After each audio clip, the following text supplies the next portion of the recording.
Welcome into Real Pod Wednesdays. I'm Dan Hope, joined as always by Andy Anders, and also joined this week by Garrick Hodge, as Garrick and I spent last week in Indianapolis at the NFL Scouting Combine. Gonna talk on this week's show about what we learned about the Buckeyes, both the Buckeyes who were actually there at the Combine and going through workouts and trying to improve their 2024 NFL draft stock, as well as what we learned about some 2025 Buckeyes based on what some of their former teammates who are now going through the NFL draft process had to say. 15 different Buckeyes in Indianapolis. We had the opportunity to meet with all of them except for Tyleik Williams, plus talk to some other players there with Ohio State ties and hear some interesting comments from them as well. So plenty to cover from the Combine. First, though, Andy, you were here in Columbus, and you had the opportunity to attend the Stadium Series game at Ohio Stadium. Columbus Blue Jackets earning a 5-3 win over the Detroit Red Wings in the first ever NHL game at the Shoe. That looked really cool to me on TV, Andy. How was it being there in person? Well, it definitely lived up to what you saw on TV. It was a very cool event. Just the NHL really went all out with it. I loved the field design. I saw it the day before I went to an open practice that the CBJ had in the stadium set up, and then got to talk to some players and coaches afterwards about what that experience was like. And it was just so well done. The field design with the stripe down the middle and the helmet stickers with the Buckeye leaves and the CBJ cannon and adding a new one every time Columbus scored a goal. The tributes to Johnny and Matthew Gaudreau were very touching. The performance by 21 Pilots at the first intermission was killer. The Ohio State athletic band was there in force and added a lot. I guess I didn't appreciate how much a band could add to a hockey game. Like, I've never seen a live band at a hockey game before, like an athletic marching band. And it actually added a lot to the atmosphere. And the crowd was loud into it, as loud as a lot of Ohio State football games I've been to. It was a packed house. Or not fully packed, but over 94,000 people there, which is a lot. Second most highest attended hockey game in NHL history. And you felt that throughout the crowd noise, and especially the game-winning goal there at the end when it was tied 3-3 after the Red Wings came back.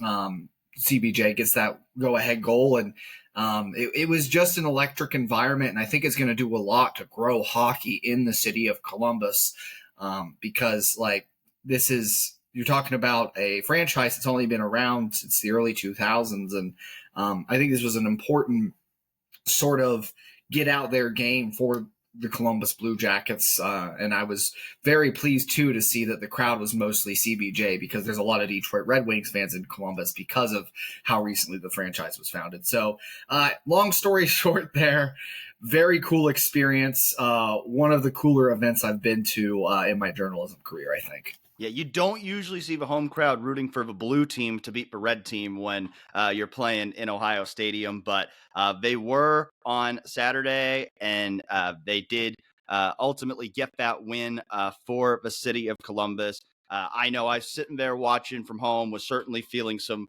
FOMO, some jealousy of Andy getting to be there, but hopefully this will happen again. There will be another Stadium Series game at the Shoe in the future, because like you said, I thought they knocked it out of the park. Really cool event, and I think certainly they would draw a big crowd again if they were to do it sometime in the future. But as I said, I wasn't there. Garrick wasn't there because we had just gotten back from Indianapolis. I probably would have been falling asleep in the press box if I was there, because it was a busy week, lots of early mornings out there in Indianapolis, but certainly always a fun event to cover, and an event that's, it's very interesting, the Combine, because there's so many different tentacles of it. There's the workout part that everybody talks about that happens on TV, but then there's the interviews with the media that players have. There's the interviews they have with teams. And so there's so many different elements of it. And so for the Ohio State players, most of them didn't actually do a whole lot in terms of on-field workouts at the Combine. And, we had talked about that last week, Andy. We weren't surprised by that because of the fact that this team was still playing football in late January. You had some of these guys at the Combine, if they played on teams that didn't make a bowl game, they had basically 3 months to train for the combine. The Ohio State guys, they basically had 1 month to prepare for the combine. And so a lot of guys choosing to wait until Ohio State's pro day, which we now know will be on March 26th, to do their workouts. And I think that event is going to be quite a spectacle. We're all, I think, looking forward to being there at the Woody Hayes Athletic Center for that one, because, not only do you have these 15 guys, you think about, the way the rules have changed in recent years to allow college prospects to work out at those events. Could we see Jeremiah Smith working out for NFL scouts for the first time? We see Caleb Downs working out in front of NFL scouts at Pro Day. That's going to be a fun day. But sticking with what we just saw happen at the Combine this past week, there were 3 Buckeyes that ran the 40-yard dash, all 3 of them running good times. TreVeyon Henderson with a 4.43, Quinshon Judkins with a 4.48, Denzel Burke also for 4.48. And I think Quinshon Judkins was really the big winner of the Combine among the Buckeyes. Fantastic numbers for him. An 11-foot broad jump, the best among all running backs, a 38.5-inch vertical jump, and a 4.48 40 at 221 pounds. Those are all fantastic numbers for a back of Quinshon Judkins' size. And I'll admit, I don't think I realized how much of a freak Quinshon Judkins was. I knew he was a really good running back, but those numbers are better than what I expected, to be honest. And as you wrote about the other day, Garrick, I think both Quinshon Judkins and TreVeyon Henderson came away from a combine boosting their draft stock.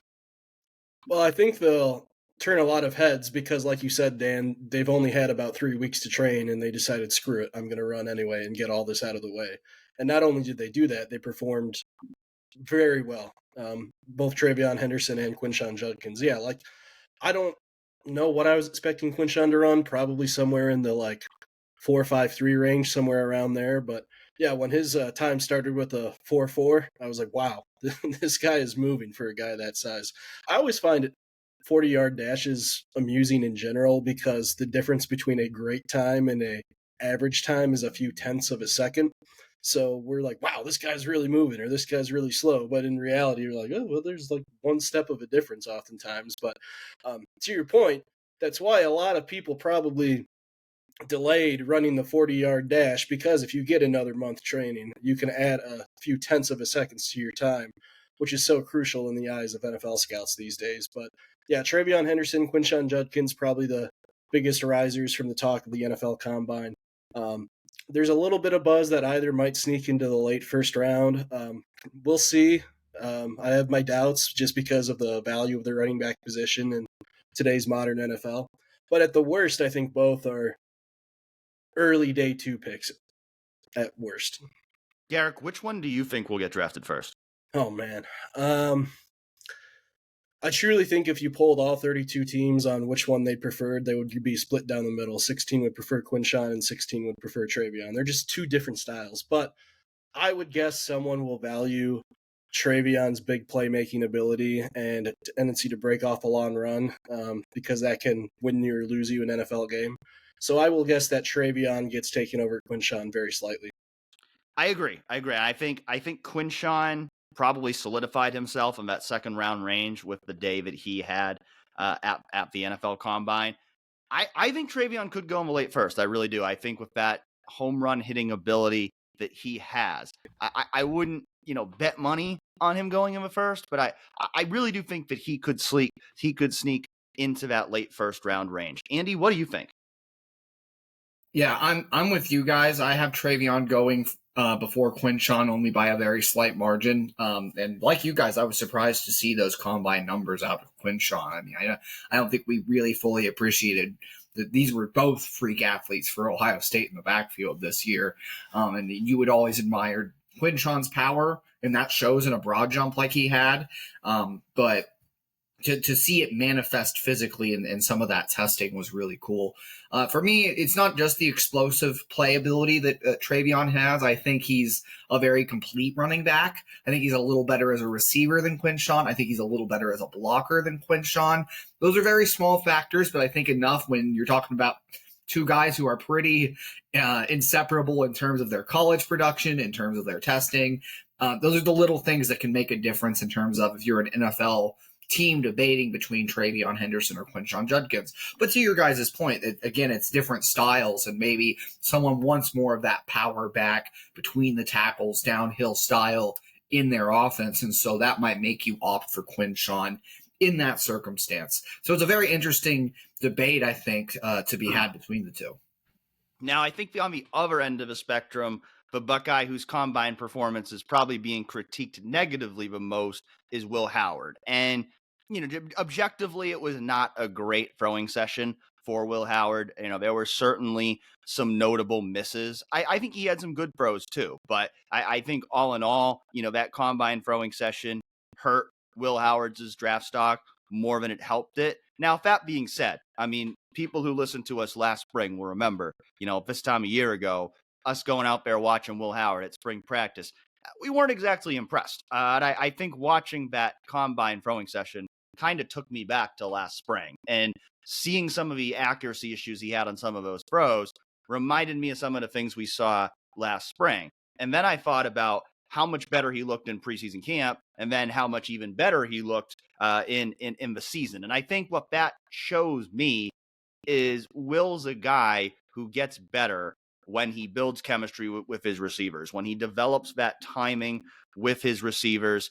He grows a lot. And I think the guy's just a gamer. Like there's guys out there who look great in practice and they don't show up on game day. Will's the opposite of that, where I think he's a guy who, when the lights are brightest, as he showed in the CFP, he plays at his best. He just is a different guy in the heat of battle on game day. And so I don't look at that combine throwing performance and say that I think it should really change evaluations of Will Howard drastically. I think that he needs to be better at pro day, and my feeling is he probably will be better at pro day because of the fact that he'll be throwing to Emeka Egbuka, to G. Scott, to TreVeyon Henderson, to Quinshon Judkins, perhaps even guys like Jeremiah Smith, Carnell Tate, depending on which returning receivers have an opportunity to participate in that workout. And so my feeling is he's probably going to be much better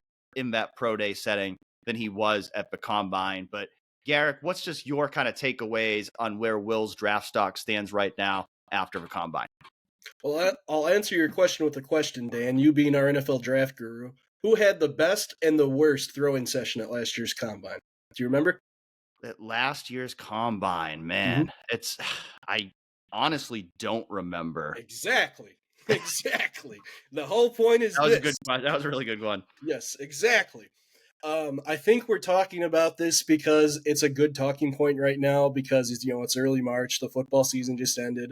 The last time we saw football action get played was 2 weeks ago when the Eagles destroyed the Kansas City Chiefs.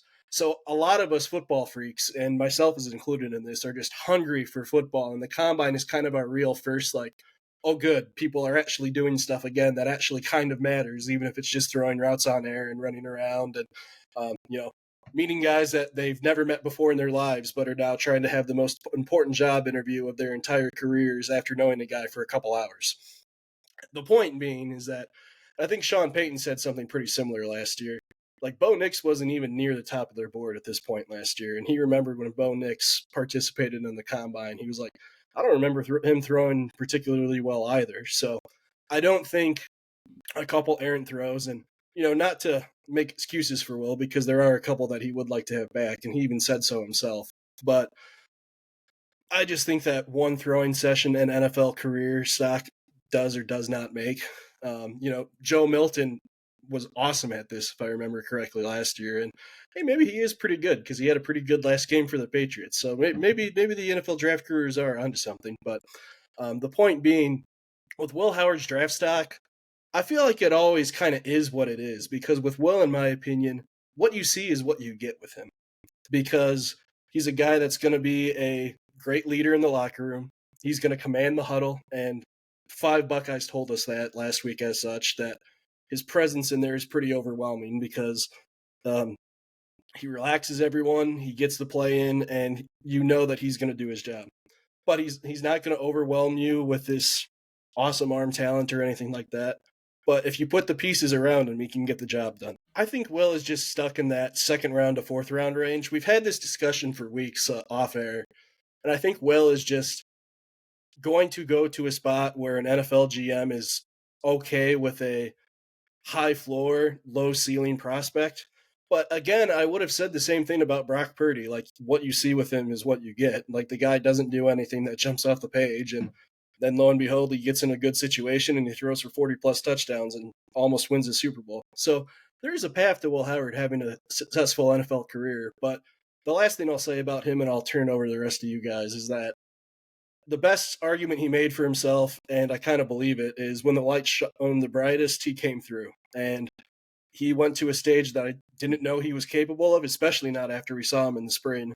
And he played his best ball the last 4 games of the year. And I don't think you can ask for anything more like that. And he just seems confident, and I'm sure he will end up in a good situation somewhere. Yeah, to your point about, the quarterbacks at how they perform at the combine, not always translating to the NFL. I truly don't remember who the guy was who was best last year. I think most of the top guys didn't throw, but I do remember 2 years ago when Anthony Richardson was at the combine and everyone was oohing and eyeing over his, 60-yard deep bombs.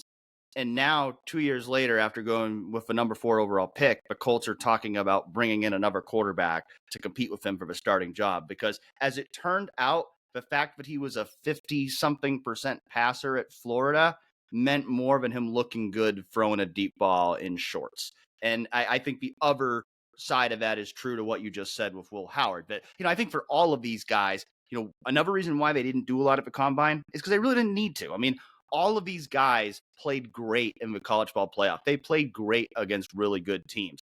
The combine, it's more about checking boxes. There's certain things that scouts want to see, but at the end of the day, all of these guys have this great tape from playing at Ohio State that matters more than anything they were going to do on the field at the combine. And I feel the same way about Jack Sawyer, because I think he's the other guy who, if you're talking about guys whose stock dropped at the combine, he's probably the other guy on that list, specifically because of his arm length. His arms came in at under 32 inches. And, there's a lot of jokes out there on social media about him having T-Rex arms and, people making point about, there's not a whole lot of pass rushers in NFL history that have had shorter than 32-inch arms that have had a lot of success in the NFL. And that's a valid concern. And it might ultimately hurt his draft stock. But for me, and Andy, I'm going to suspect you probably agree with me on this, that, I've seen what Jack Sawyer has done as a football player at Ohio State, especially in that CFP run, the kind of plays that he made. Did he have a great on-field workout at the combine? I would say no. But this is a guy I also saw make a strip sack on 4th down in one of the biggest games of the year and then return it 83 yards for a touchdown. So am I really all that concerned about the guy's athleticism? No, because I've seen the guy make big plays on the highest level. Absolutely. And, this brings me back. I'm a Bengals fan, to the Joe Burrow hand size discussion that permeated the draft combine when he was coming out and the Bengals were looking at him with the number 1 overall pick. People were like, oh, his hands aren't big enough to grip and throw the football in the NFL. Well, now he's one of the best in the league. So I just think sometimes it's, again, to Garrick's earlier point, because we're all football junkies and obsessed, and there's so much hype around the draft that we want to buy into what's happening with the combine and at these pro days. But like Dan said, you have a season of college tape to go back to, and I'm going to depend on that more than what I see at the combine, which does have its value, is important for confirming certain athletic traits.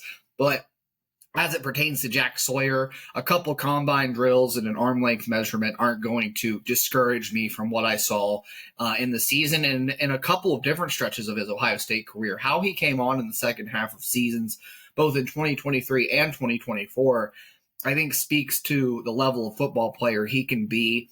Great motor. I don't question his athleticism at all. I think he's a pretty freakish athlete off the edge, really. Excellent run defender, which is never really something that shows up, I think, in these sorts of settings because, it's an undervalued trait of a defensive end in general. But I think whichever NFL team drafts him is going to be very happy with his run defense in particular, because he's just awesome at setting an edge and those sorts of things that are less heralded as a defensive end. So yeah, and just to throw another name in the Will Howard conversation of guys whose combine outings, pro day outings, throwing against air didn't really pertain to their NFL results. I go back to Zach Wilson with the Jets, like everyone hemming and hawing over what he was doing at BYU and in those settings. And just he ends up going so high in the draft to the Jets and nothing, So there's been a lot of examples like that in the past. And in the end, I think, again, you go back to what a guy did on the field in college, and that's going to be the best prognosticator of what he will do at the next level. And the combine, to me, is very valuable for getting some of those physical measurements and testing things. So long arms, yes, it's a concern. It's important for pass rushing to have long arms.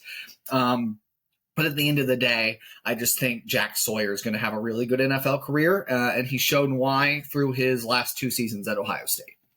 2 other Ohio State guys who I think did help themselves at the combine were the defensive tackle tandem of Tyleik Williams and Ty Hamilton. Garrick, you were there watching those workouts with me at the stadium. I thought, compared to a lot of the defensive tackles, I thought they were 2 of the most fluid guys going through those position drills. I think Hamilton in particular was a guy who really stood out to me because I think when people think about, the freaks from that defensive line for a year ago, everybody talks about Tyleik and about Jack and JT. I think Ty's always been kind of the overshadowed guy, but he feels like a guy that might go higher in the draft that people think. I think we probably both agree Tyleik's in that 1st to 2nd round range with what he did at Ohio State, with the rare athleticism he has for a guy of his size, who measuring in at 337 pounds, by the way. But I think Ty Hamilton is one of those guys who NFL scouts might be higher on than people realize. Yeah, they both look really smooth in those drills. Smooth to the point to where I was like, whoa, this is a little more impressive than I was expecting. Dan and I joked because a lot of players were slipping on the Indianapolis Colts playing surface turf for whatever reason. And Dan just kind of made the joke like, oh, yeah, well, Tyleik and Ty should feel right at home with Ohio Stadium's turf at this rate, so they should do really well. And I don't know if that had anything to do with it or not, but, I mean, they certainly were used to the surface, and their results looked like it, to put it mildly. Ty, I mean, if you go off the mock drafts, he's probably somewhere like a 5th rounder, maybe a 4th rounder if someone takes an overshot on him. But I feel like, to your point, he's going to be one of those guys that has a really solid 7 to 8 year NFL career where he just gets in there and stuffs the run because that's his specialty. He's always been a good run stopper. His question marks have always come in what can he bring you as a pass rusher? Who knows? But Tyleik, man, I mean, it's just really fun to see a guy like him.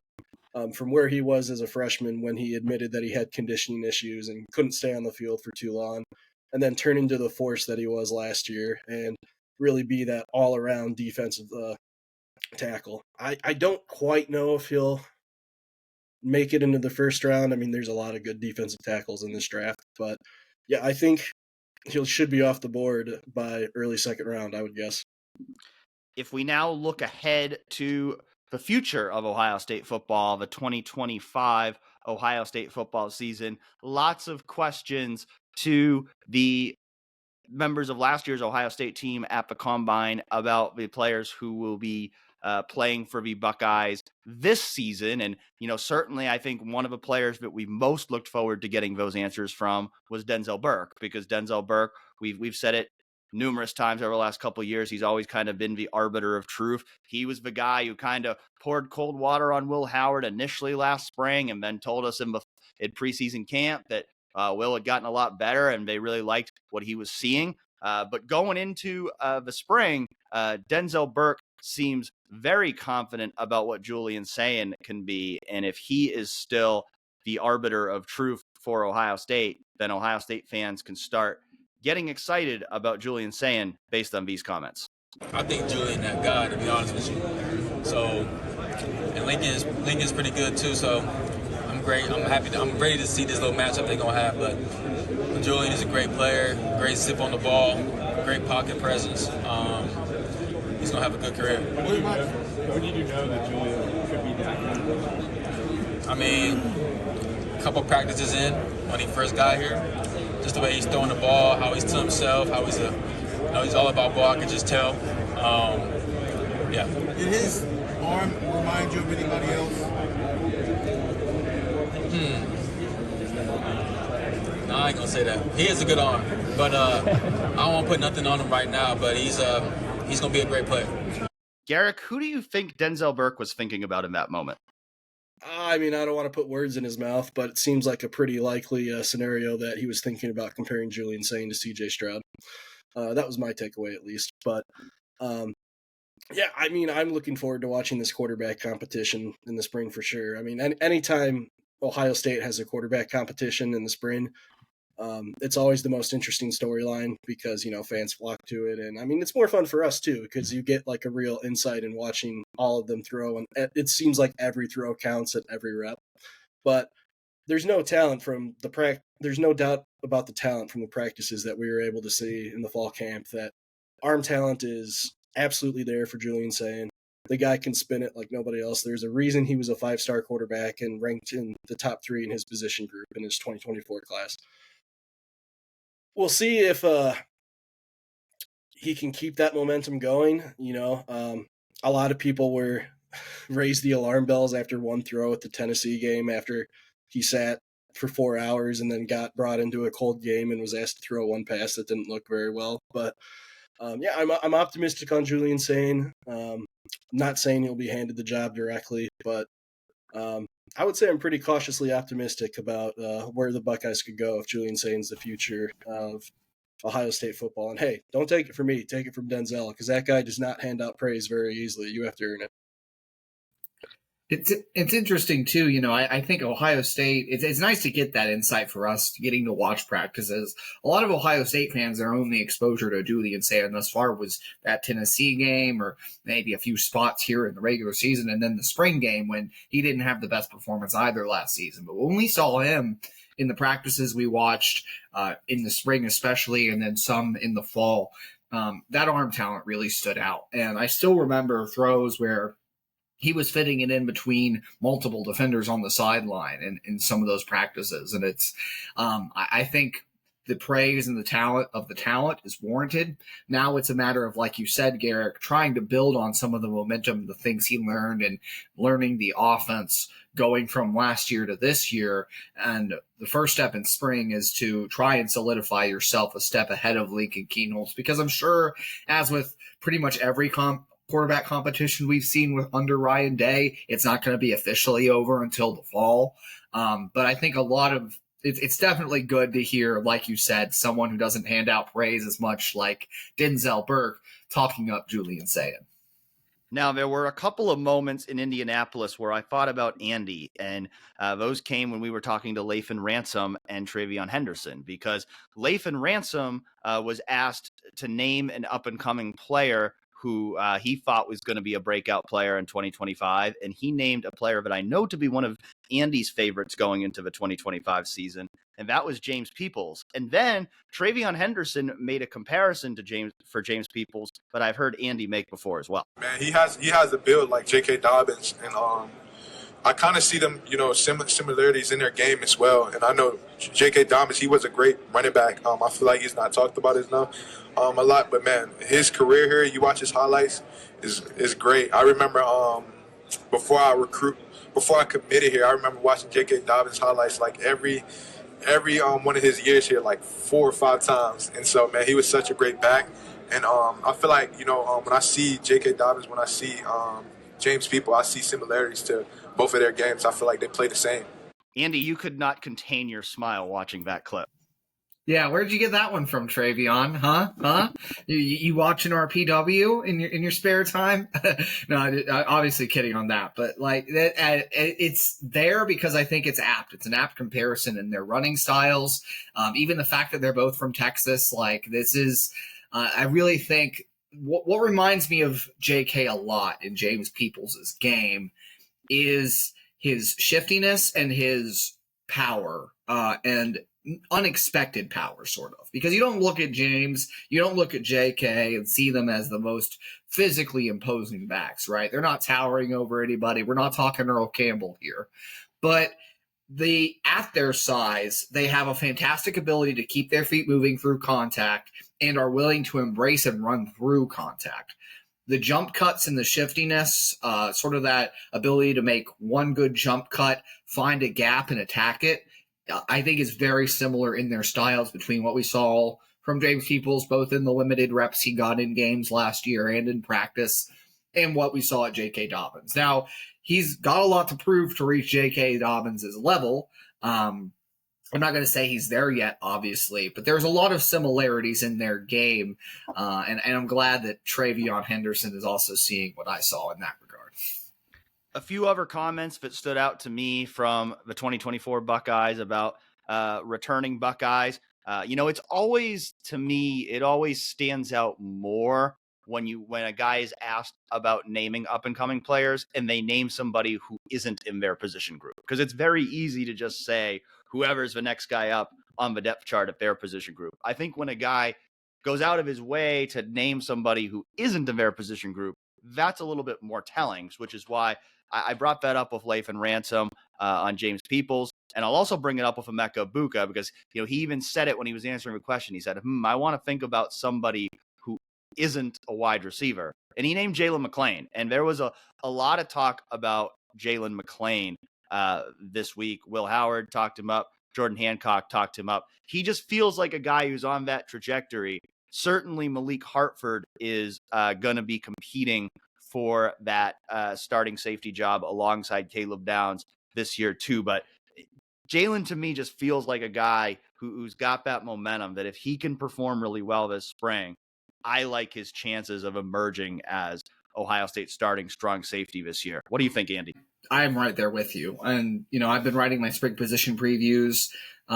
Safety's going to come up here soon. I answered a question in our beat writer chat on the forums yesterday about players to watch who people aren't talking about right now. And Jaylen McClain is one of those to me. I really like Malik Hartford's game too, but Jaylen has an ability to play downhill at safety that I really like. I think he's very much willing to come down, stick his face in the fan, and yet still have the athleticism to fulfill some of the coverage responsibilities. And if you're looking for a true strong safety replacement for Lathan Ransom, in that kind of traditional structure, Jaylen McClain's skill set, I think, is very suited specifically to strong safety, whereas Malik Hartford, to me, is more of a free safety kind of a build. Now, in Matt Patricia's defense, it's going to be multiple. I think they're going to be able to use a lot of different skill sets in a lot of different ways. And so I'm not going to stencil him in there as the better pick to play alongside Caleb Downs. And who knows how Caleb Downs will exactly be used in the alignments around him. There's a lot of unknown with this defense in terms of alignment, position battles, those kinds of things right now, particularly in the secondary. But again, what we saw out of Jaylen McClain for a guy who wasn't the most heralded, he was a 4-star prospect, but wasn't the most heralded guy in that recruiting class. He turned a lot of heads. And that's true, I think, when you talk to Ohio State's coaches as well, how early he lost his black stripe, those kinds of things. So, to me, I'm with you. I think Jaylen McClain is really a player to watch this season for Ohio State that could make an impact in year 2. Sticking with second-year Buckeyes getting hype, another interesting comment that I thought from Denzel Burke was he was talking up Jeremiah Smith. Lots of people were talking up Jeremiah Smith at the Combine, and we'll show another clip on that in a couple minutes. But after that, Denzel was asked, who were some of the other receivers you went up against last year for people to watch? And he said Carnell Tate, which you'd also expect. Maybe you would have expected the next guy he would say would be Brandon Inniss. And Brandon Inniss got some good love at the Combine as well. Emeka was talking him up. Jordan Hancock was really talking him up. But I thought it was interesting that Denzel's answer, he said Jeremiah, he said Carnell, and then he said Mylan Graham, which we didn't see Mylan Graham play much at all last year as a freshman. But this is another guy, 5-star talent, has the potential to be a star. You hear a comment like that from Denzel Burke about Mylan Graham, and you start thinking, he's definitely a guy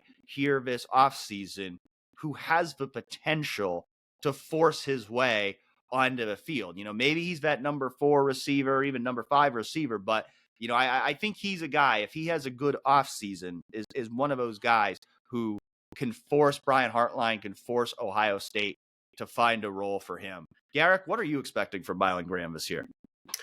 I am with Denzel Burke. I am firmly in the Mylan Graham is going to be a good college player camp. The problem with that, yeah, I know, big duh, right? But the problem I have with that is, maybe not problem, but more so good problem to have is I don't know where you put him. Like Jeremiah is going to be on the outside, obviously. Carnell Tate's going to be on the other outside. I would imagine Brandon Ennis takes over the Emeka Egbuka slot role. So like you said, Dan, that's leaving him as wide receiver 4, which is not a bad spot to be in your second year at Ohio State as a wide receiver. But there's only so many reps to go around per se, and there's so many, targets per game. And while I think he could, Brandon Ennis had a heck of an impact in several games this year, so I think he could make maybe a smaller impact when we talk about that. Like Brandon Ennis had a pretty awesome play in the Penn State game. He had an awesome play in the national championship game. So there could be like sprinkles of plays here and there that you could build for a guy like Mylan Graham and get him involved in different ways and maybe catch teams napping in their preparation for him. But I don't know how much of a featured role he's going to have in year 2, unless, knock on wood, but there's an injury to somebody else. Now, if that happens, I expect that he could step in and fill that role quite nicely. But I think there's, only so many snaps to go around, but hey, maybe he'll prove me wrong and he'll be higher on the depth chart than we expect.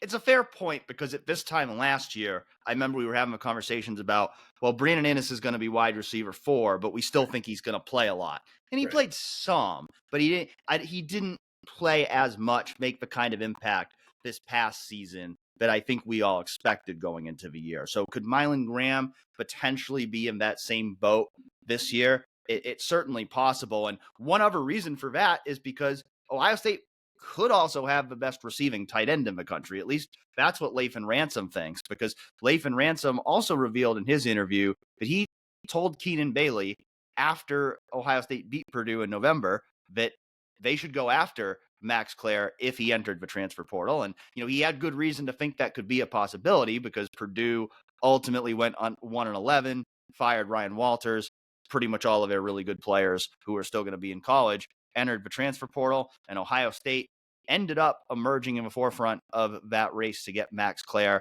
and bringing him in. Lathan Ransom said he thinks Klare is going to be the best tight end in college football next year.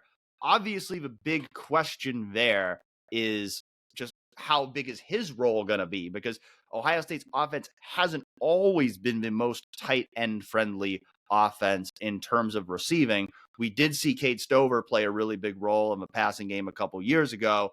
Not so much from the tight ends this past year, but they didn't have a guy like Max Klare this past season.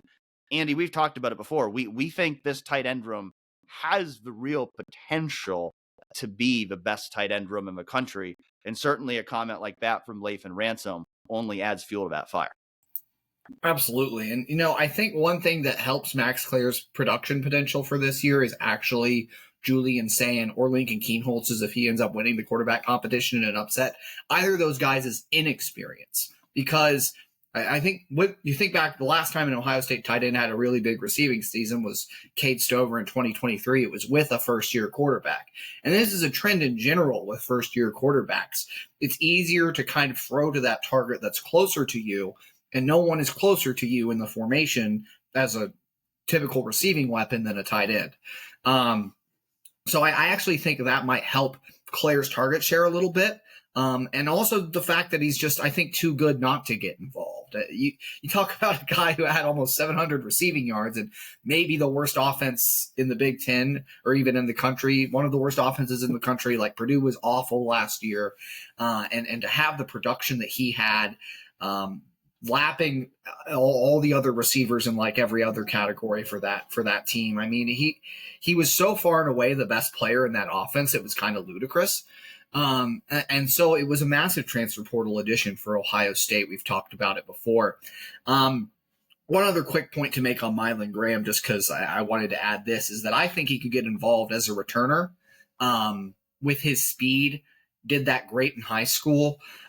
He's a very fast, dynamic player, and if you want to keep reps off the bodies of Jeremiah Smith, Brandon Ennis, Carnell Tate, other starters who could serve as that, then I think it's worthwhile to look at Mylan Graham as a returner option. So lots of excitement for Max Klare, but I think also don't sleep on Mylan Graham getting involved in the return game.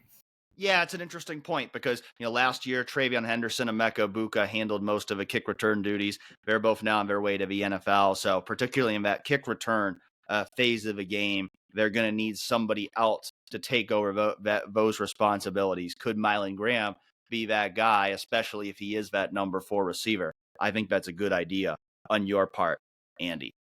For all the good comments we heard from Ohio State players during those interviews, I can tell you that of the comments that I tweeted out there on social media, it was 2 comments that were made by other players that I talked to that certainly got the most attention. And one of them that I think Ohio State fans really liked, one of them that Ohio State fans certainly had many, many thoughts on. We'll start with the positive one because I went around asking a bunch of players about Jeremiah Smith. And, frankly, I was expecting the best quotes that I would get would come from defensive backs who lined up directly opposite him. But, it just so happened I was waiting for Tyleik Williams to come in, hopefully for his interview on the first day of interviews. He got delayed, as a lot of the defensive tackles did during the medical exam process, and we didn't end up getting Tyleik. But right after I was told that Tyleik wasn't going to be coming in, Omarr Norman-Lott, a defensive tackle from Tennessee, he had just come in to do his interview. So I'm thinking, well, before I head out of the interview room here and go up to start writing,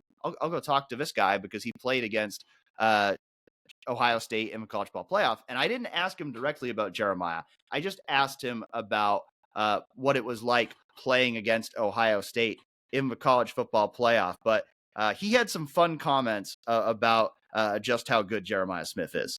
Who stood out as we got blown out the water. So I'll probably say the whole team, like maybe the young wide receiver. He was, I forget his name. Jeremiah Smith. Yes, but he's not to be messed with. What is it like when you're going up against a guy like that as a freshman who's that good?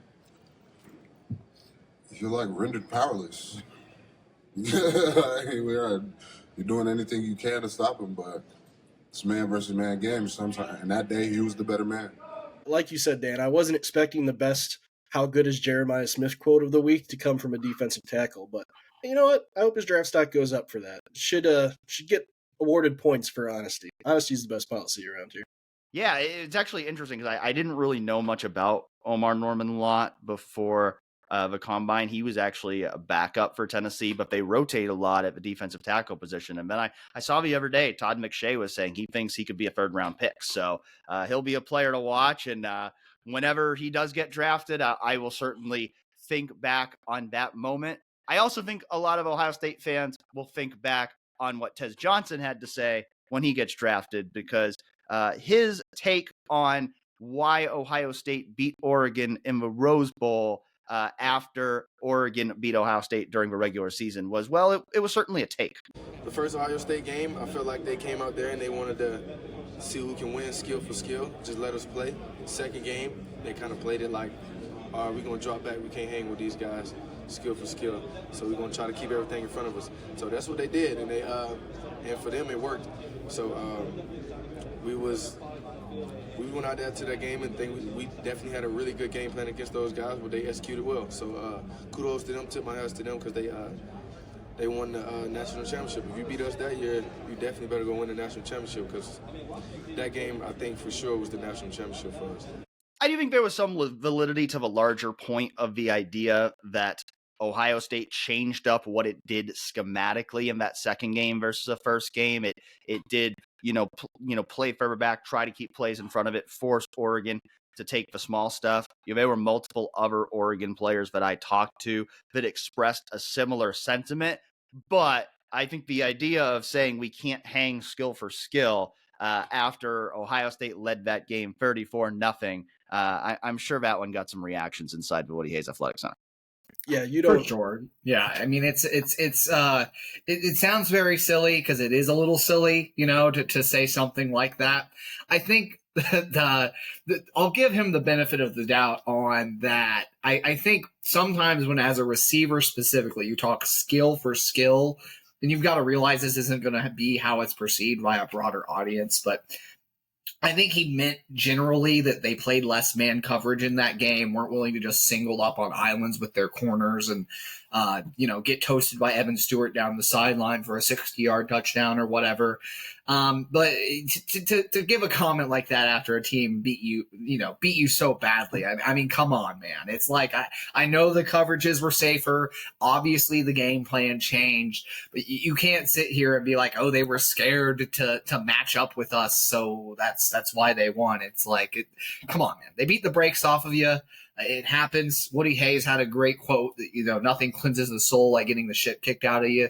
So maybe just take the soul cleansing and move on there. Garrick, we were talking to an Oregon writer there, and he was saying that's just kind of how Tez is. He's the kind of guy who tends to speak in hyperbole.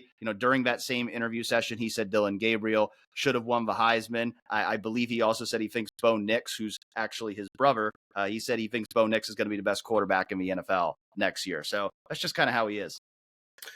Yeah, I mean, hey, he likes to hype up his guys and he likes to hype up his school, and on some level, I respect it, man. But on the other hand, you don't get down 34-0 if you're so superior in skill to the other team. I don't care who you are. You can lose a couple points here and there because of a scheme advantage, but it's not going to make a 34-point difference. I don't care what scheme you're in. Well, it was certainly a fun week covering the NFL Scouting Combine. Now it's time to get ready for spring practice for Ohio State, as we are now less than 2 weeks away from spring practice. I think we're hoping that by the time we talk to you next week, that we'll have had an opportunity to talk to Ohio State's assistant coaches for the first time this spring, particularly new coaches like Matt Patricia and Tyler Bowen. And so we will be back next week to really preview spring football as the Buckeyes get ready to get back on the field for the first time since the national championship game. So Garrick, want to thank you as always for joining us. Want to thank everyone out there for listening, and we'll catch you again next time.